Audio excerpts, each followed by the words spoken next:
السلام علیکم ورحمۃ اللہ وبرکاتہ۔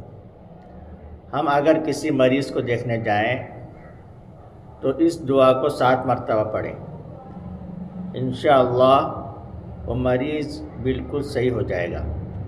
اس لیے کہ حضور پاک صلی اللہ علیہ وسلم نے فرمایا کہ اس دعا کے پڑھنے سے اگر مریض کی اس مرض سے موت نہیں ہے، اس کی قسمت میں موت نہیں ہے، تو انشاءاللہ ضرور اس کو شفا ملے گی۔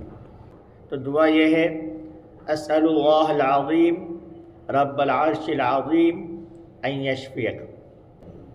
اس دعا کو 7 مرتبہ پڑھیں، انشاءاللہ وہ مریض بالکل صحیح تندرست ہو جائے گا۔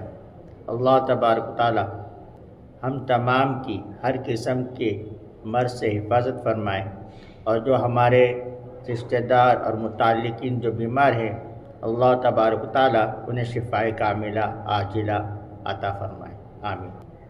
بعض مرتبہ ایسا ہوتا ہے کہ جب ہم خود بیمار ہوتے ہیں، ہم یہ چاہتے ہیں کہ اس دعا کو ہم اپنے لیے پڑھیں، تو ہم اپنے لیے پڑھنے میں اسأل اللہ العظیم رب العرش العظیم ان یشفیک کی جگہ پر ان یشفینی پڑھیں، انشاءاللہ بہت ہی جلد بیماری سے چھٹکارا ملے گا۔